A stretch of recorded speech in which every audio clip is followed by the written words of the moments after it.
Hello everyone, this is Nitish. Welcome to another market analysis video. In this video, we'll discuss some stocks for positional trades. See, the first stock is LTI. This is the daily time frame for LTI. If we change it to weekly time frame, we'll see a pattern. See, this is a horizontal pattern.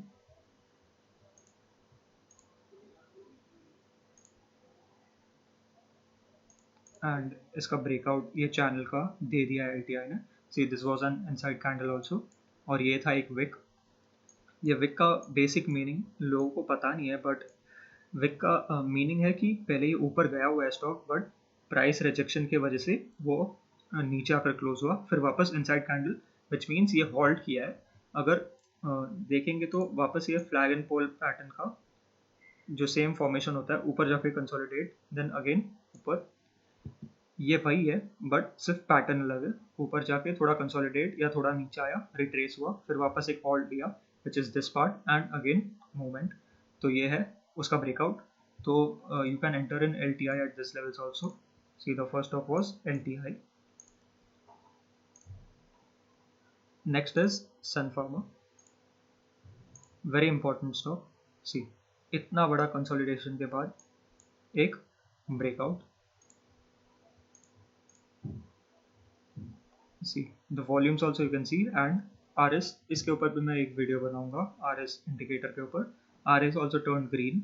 और if we check weekly, और see ये positional trades के लिए video है, तो we'll see daily and weekly, और कभी कभी मंथली भी. उसके नीचे का टाइम फ्रेम हम नहीं देखेंगे, 15 मिनट्स एंड ऑल. सी, एक राउंडिंग बॉटम या कप फॉर्मेशन का ब्रेकआउट है. तो हो सकता है सन फार्मा थोड़ा सा कंसोलिडेट करे और फिर वापस ऊपर जाए, या फिर 800 तक तो ये इजीली जा सकता है क्योंकि वो एक ग्राउंड लेवल है. तो you can enter in Sun Pharma also. See, अगर हम लोग चेक कर लेते हैं levels, 68 points, so 70 points from here will be approx 800. तो वही 800 तक जा सकता है वापस. So this was Sun Pharma. Next stop is HDFC Bank, most important stop. See, ये एक this is kind of pennant formation, या फ्लैग एंड पोल भी बोल सकते हो. ये उसका फ्लैग है, ये उसका पोल है, एंड दिस द फ्लैग. वापस ये लोअर रेंज पे है, तो यहाँ पर आप बाय कर सकते हो. और ये इन्वेस्टमेंट के लिए भी अच्छा अपॉर्चुनिटी है, क्योंकि HDFC बैंक इंडिया का नंबर 1 प्राइवेट सेक्टर बैंक है, और प्राइवेट सेक्टर क्या नंबर 1 बैंक ही है. तो यहाँ पर आप HDFC बैंक में एंटर कर सकते हो फॉर इन्वेस्टमेंट पर्पस. तो ये हो गए 3 stocks. Then is Tata Motors. Again see, ये ऑटो सेक्टर का स्टॉक है. अगर इन्वेस्टमेंट के लिए ऑटो सेक्टर में करना है तो भी तो टाटा मोटर्स में कर सकते हो, क्योंकि ये वापस सपोर्ट्स पे 1 2 3 4 टाइम सपोर्ट, यहाँ पर एक गैप भी था, तो वापस सपोर्ट से ऊपर गया है. तो अगर आपको सेफ एंट्री लेना है टाटा मोटर्स में, तो इस रेड कैंडल के हाई के ऊपर ही एंटर करना, इन्वेस्टमेंट के लिए भी या ट्रेडिंग पर्पस के लिए भी.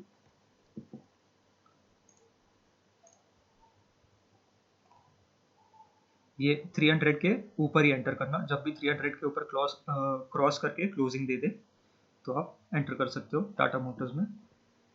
Next stock is Davis lab. See, this is only one stock for intraday.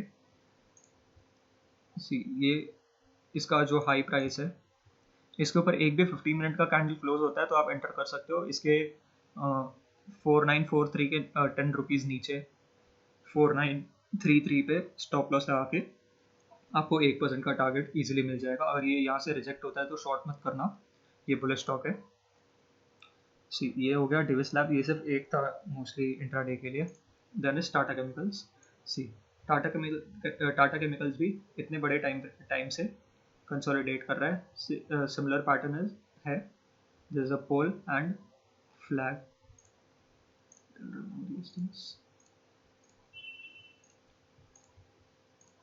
See, very important is the weekly time frame.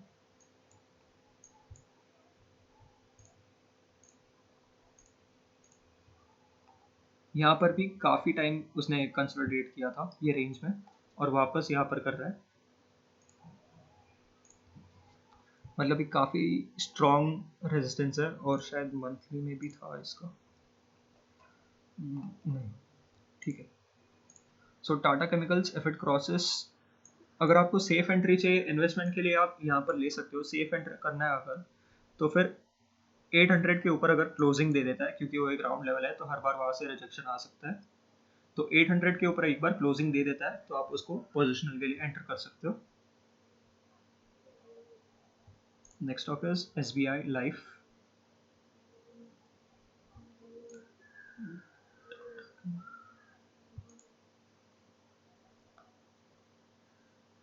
नहीं, टाटा केम का ये वीकली चार्ट है, क्योंकि इसमें शायद से रॉन्ग था।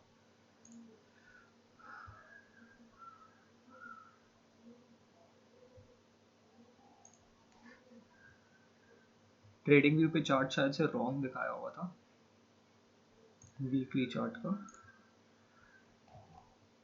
यस, ये चार्ट है। सी, पहले भी यहाँ पर हायर प्राइस का रिजेक्शन था टाटा केम में, इसके लिए ये ऊपर नहीं जा रहा है। हम लोग सिर्फ यही प्राइस देख रहे थे, बट पहले यहाँ पर भी था 2018 के टाइम पे, इसके लिए ये क्रॉस नहीं कर पा रहा है। This is a major resistance, और अगर ये एक बार क्रॉस हो जाता है तो Tata chemicals will be super bullish, but 800 के बाद ही एंट्री करना। अगर इन्वेस्टमेंट पर्पस के लिए है तो आप एंटर कर सकते हो। See, then next stock is SBI life. इस ट्रेंड लाइन से बार बार रिजेक्शन ले रहा था, और इस बार उसने ब्रेक कर दिया और ये वापस रीटेस्ट के लिए आ रहा है। तो you can enter SBI at 1080। अगर 1080 लेवल्स पे आता है तो यहाँ पर आप एंटर कर सकते हो, यहाँ से वो वापस रिवर्स हो जाएगा। Next is Hindustan Unilever. See, the stock was trading in a channel and these are two horizontal supports. See, this is a resistance and this one line is a support.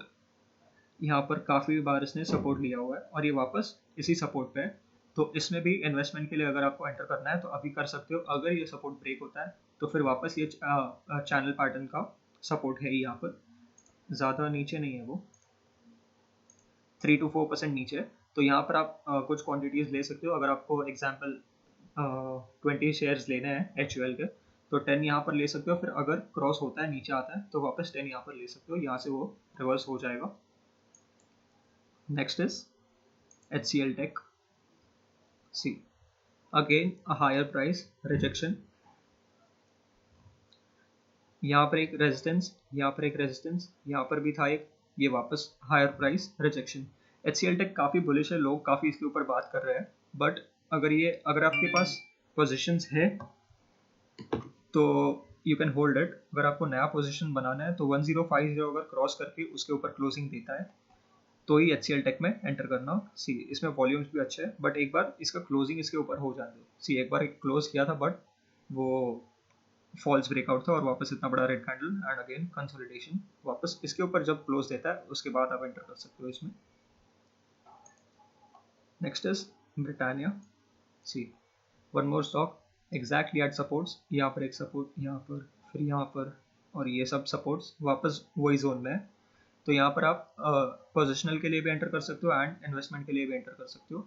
सी, इतना ऊपर से मार्केट गिर रहा था तो भी ये सपोर्ट कभी ब्रेक नहीं किया, उसका मतलब ये काफ़ी अच्छा सपोर्ट है, अभी भी ब्रेक नहीं ही होगा। 99% चांस है, क्यों 99 तो नहीं होता, 60-70% चांस है कि वो सपोर्ट ब्रेक नहीं होगा। सी, क्योंकि यहाँ पर जो रेजिस्टेंस था पहले, वो ब्रेक होने के बाद रीटेस्ट देन वो सपोर्ट बन चुका है। तो यहाँ पर एंटर कर सकते हो। पोजिशनल के लिए आपका टारगेट होगा 5 to 6%, बट वो आने में, ये शायद लो बीटा स्टॉक है तो इसमें 1 महीना भी लग सकता है 5 to 6% होने में भी, बट वही पोजिशनल और स्विंग पोजिशन इन्वेस्टमेंट के लिए भी आप इसमें एंटर कर सकते हो। And the last stock is DLF। This is a reality stock. तो निफ्टी रियलिटी इंडेक्स अगर हम लोग चेक करेंगे तो ये मंथली चार्ट है उसका। सी, 2010 से कंसोलिडेशन में था वो, एंड अभी इसने हायर प्राइस पे क्लोजिंग दिया है, इस रेंज के हायर साइड पे। क्लोजिंग दी है। सी ग्रीन कैंडल। तो वैसे ही DLF का अगर हम लोग चेक करते हैं तो ये डेली टाइम फ्रेम नहीं, मंथली चार्ट अगर देखेंगे,